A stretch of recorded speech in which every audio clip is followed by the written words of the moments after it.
pizza, and the aged Parmesan cheese, and they blend it all together in a special wood-burning oven imported directly from the old country. Inside that wood-burning oven is where all the action takes place. The individual ingredients are melded into the collective. This oven is one of the great traditions in Italian pizza, as Chef Daniele is quick to point out. We're trying to duplicate the oldest history of pizza. That's what helps us duplicate or maintain the Italian-style pizza. It's the wood-burning oven. The wood oven is perfect for pizza. The clay dome doesn't transfer heat well. The hottest air, reaching 925 degrees Celsius, stays at the top of the dome. On the soapstone slate, the temperature is about 315 degrees Celsius. This means the pizza is very evenly cooked, top and bottom. It cooks in about 5 minutes. The key to the flavor of the pizza is the ash produced by the burning wood. At Spago's, they usually use cherry wood, or wood from apple trees. The smoke that comes out of there is very instrumental in the flavor of the pizza, simply because it's releasing the juices of what that tree was, or where that wood originated from. The smoke and ash add a great deal to the flavor. They also add some nasty carcinogens. A University of Florence study revealed that pizza from wood-burning ovens was one of the Italian foods that contained the most carcinogens. But that doesn't mean eating Italian-style pizza will give you cancer. Those carcinogens don't go to work until they get in your body, and you can do something to neutralize them. Fortunately, pizza is loaded with neutralizing agents like lycopene-rich tomato sauce and vegetables chock full of antioxidants. They go a long, long way towards fighting those carcinogens. And let's not forget, we don't eat pizza from wood-burning ovens every day. So there it is, the thin old Italian pizza and thick Chicago-style pizza, the extreme ends in the international pizza spectrum. But to get back to square one, you go back to the origins of civilization.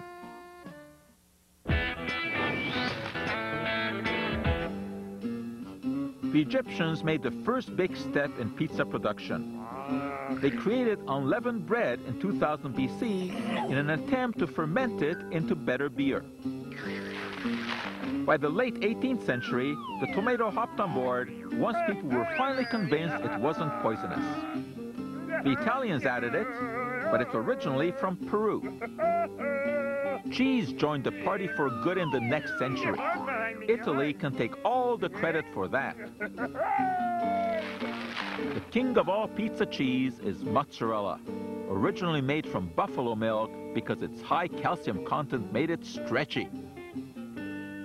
What makes it perfect for pizza? Not the taste. Mozzarella cheese is quite bland, which is good. It's not overpowering like some cheeses. Mozzarella also melts quickly, so it's good for cooking. It's also smooth and stretchy, so it feels good in the mouth. Americans alone eat 350 slices of pizza per second, which means there is a huge demand for mozzarella. That's where Grande cheese comes in. They turn 30 million liters of milk into cheese every year. Most of that cheese is mozzarella. The milk is pasteurized, heated to 71 degrees Celsius for 16 seconds. This kills any bacteria. Then it's cooled and put in this cheese vat. Job one is getting the fat and protein in the milk to coagulate into a solid mass.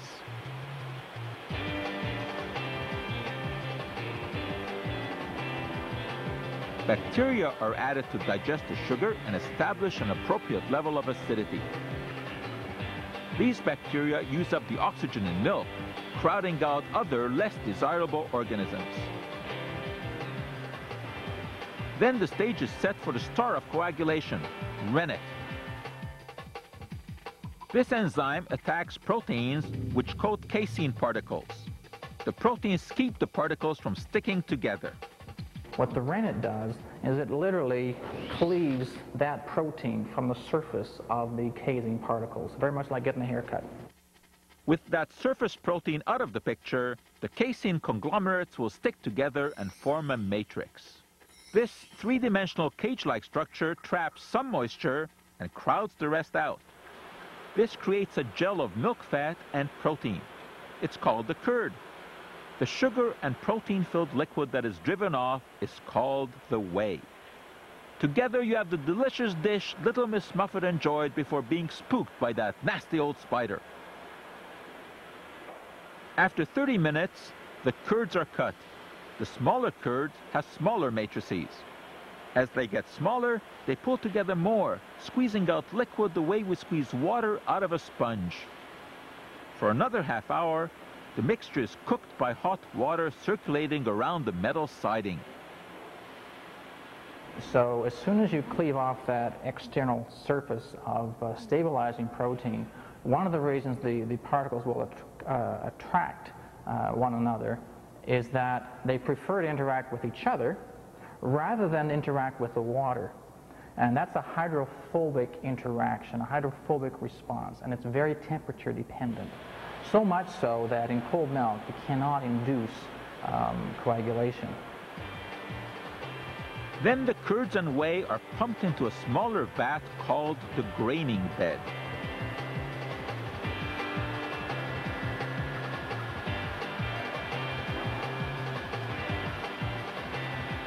More moisture is driven off and the acidity continues to drop.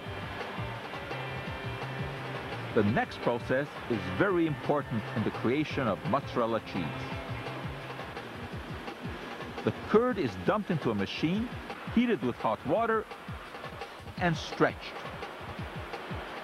What you're doing as you gather the curd together and stretch it out and pack it and stretch it out, effectively what you're doing is you're realigning the protein matrix, basically elongating it. So you're developing parallel fibers, parallel strands, taking this more or less rectangular square matrix into an elongated matrix.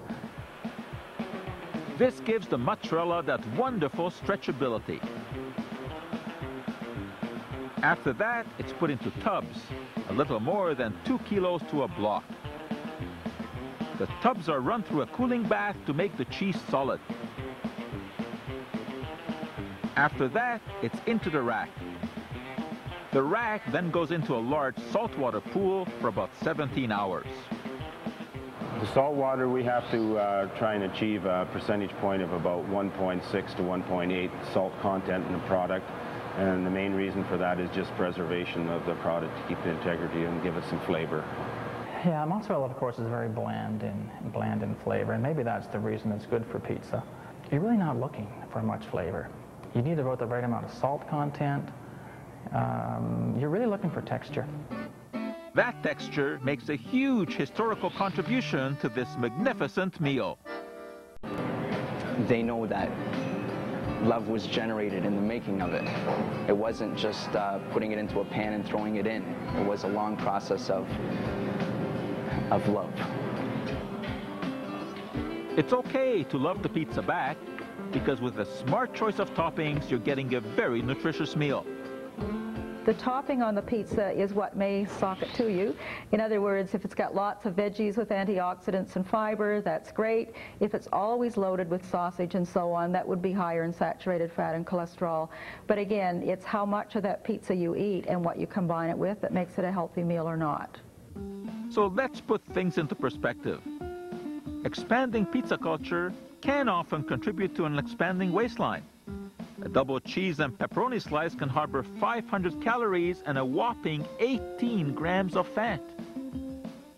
But the traditional Italian pizza is actually very healthy. It has a thin crust, it's light on the toppings, and lighter on fatty meats. But don't call it fast food. It's a product that's been crafted in the finest tradition of Italian cuisine. It's pizza that dates back thousands of years. The origins of the pizza that we make here can be traced back right to the Egyptians. Here we have the final masterpiece, a perfect pizza. The crust with extra virgin olive oil, which has monounsaturated fat that won't raise cholesterol, lycopene in the tomatoes, a little bit of fat in the cheese to allow the lycopene to be absorbed, vegetables with their high antioxidant content. Whoever said pizza can't be healthy food? We've topped it off with a little bit of garlic that can help lower cholesterol and high blood pressure, or at the very least, it can keep vampires away. In fact, vampires are about the only ones staying away from pizza. It's beyond food. It's part of the culture of countries all over the globe. It's a comforting and reassuring part of life. If I had my choice, my dying wish would be the classic pizza margherita with fresh basil, fresh buffalo mozzarella cheese, San Marzano tomatoes, and I'm going to make the crust. My last wish.